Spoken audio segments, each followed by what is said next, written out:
তুমি যখন একটা কাজ করো, আমি দর্শক হিসেবে দেখি যে কাজটার ব্যাপারে তুমি অনেক সিরিয়াস থাকো, কারণ তোমার প্রত্যেকটা কাজ প্রশংসিত এবং তোমাকে অন্যান্য শিল্পী থেকে আলাদা করে অডিয়েন্সের কাছে। প্রেসার কুকার কি তোমার সেই একইভাবে এটা ধারাবাহিকতা কতটুকু থাকবে বলে তোমার মনে হয়? আমি তো একটু কম কাজ করি, বাট আমি যখন কোনো কাজ করি বা করতে ভালো লাগে, তখন আমার আসলে গল্প শুনতে শুনতে যদি আমি হুকড হই, অলসো দ্য ডিরেক্টর, আমি director actor, so director script চরিত্র এটা আমার কাছে মান্ত্রা একটা ভালো কাজের।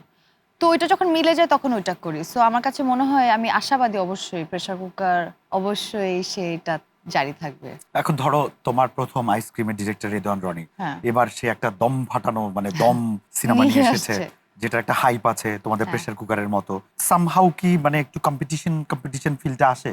আমার কম্পিটিশন নিজের সাথে, মানে আমি আগের কাজটা থেকে এটা বেটার করতে পারলাম কিনা অ্যাজ অ্যান অ্যাক্টর, ওর আমার সিনেমাটা ভালো হলো কিনা এটা নিয়ে আমি চিন্তা করি, বা এটা নিয়ে আমার মাথায় কাজ করে। কিন্তু আমার অন্যরা কি কাজ করছে বা ওদের সাথে আমারও সিনেমা আসছে ভালো, মানে ওটা না, বাট কেউ যদি ভালো করে, যেমন দমের ট্রেলার দেখে আমার খুব ভালো লাগছে, বনলতা এক্সপ্রেস দেখে আমার খুব ভালো লাগছে, আমি মাস্ট এই দুইটা সিনেমা দেখতে যাবো, কারণ ইটস গুড ফিল্ম, আমার মনে হয়েছে যে মানে যাওয়া উচিত। সো ওইটাই, বাট এটা কম্পিটিশন লাগে না আমার কাছে, মনে হয় যে বরঞ্চ আমাদের সিনেমা যদি সবাই দেখে, এই ইন্ডাস্ট্রি তো গ্রোথ হচ্ছে, এটা তো আমাদের জন্য ভালো, সো এটা হওয়া উচিত।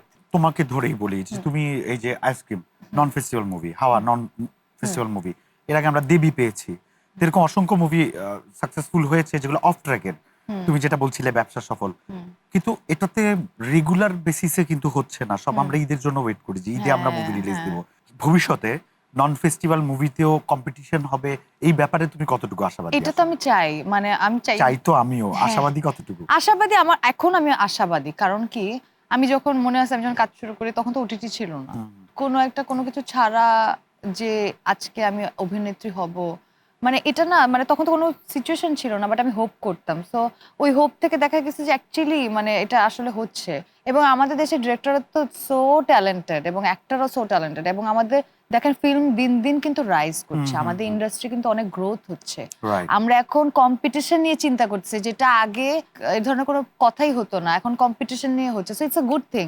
সেটা যদি এরকম বাড়তে থাকে, এবং আমি আই বিলিভ যে সবাই এখন তার সিনেমা নিয়ে খুবই সচেতন, এবং সবাই তার সিনেমা আগেরটা থেকে বেটার করতে চায়, সো নন ফেস্টিভ্যালও দেখবেন যে কম্পিটিশন হয়ে গেছে। Very nice. এই যে তুমি বললে যে আগের থেকে বেটার করার যে একটা ইচ্ছা, আগে হাওয়াতে আমি দেখেছি হাওয়ার কিছু গান এত সুপারহিট হয়েছে, তুমি প্রমোশনে অনেক বেশি অ্যাক্টিভ ছিলা। হ্যাঁ, though we are not connected, but আমি জানতাম যে তুমি ওখানে যাচ্ছ ওখানে যাচ্ছ, যে দেখেন হ্যাঁ, গানটা ফ্রি, আপ দেন রাইট। হ্যাঁ, হ্যাঁ, হ্যাঁ, হ্যাঁ, রাইট, দেখো হ্যাঁ, আমি সব জানি, সব হ্যাঁ। জানি না, অনেক কিছু জানি। এরকম কোনো গান কি আমরা পেতে যাচ্ছি বা হতে যাচ্ছে আমাদের প্রেসার কুকারের কোনো গান? হ্যাঁ, প্রেসার কুকারের অনেক সুন্দর সুন্দর গান আছে। কয়টা তোমার লিপসিং এ আছে? হ্যাঁ, লিপসিং নাই, বাট এমনিতে সিনেমাটা তো একটু ডিফারেন্ট, সো গুলা গান, ৩টা গান আমরা পাবো। ধরো তুমি যতগুলো মুভি করলে এখন অব্দি, কোনোটাতে কিন্তু এই ধেই ধেই নেচে, এই যে ধরো নায়ক হাত করবো ধরলো, তো। হ্যাঁ না, নায়ক হাত ধরলো, পোশাক চেঞ্জ, ও আচ্ছা। লোকেশন চেঞ্জ, ও আচ্ছা, আচ্ছা, হ্যাঁ, না। পেছনে কিছু ব্যাকগ্রাউন্ড আর্টিস্ট দাঁড়িয়ে গেল, হ্যাঁ। হ্যাঁ, ওই ধরনের গানগুলো করতে মন চায় না তোমার?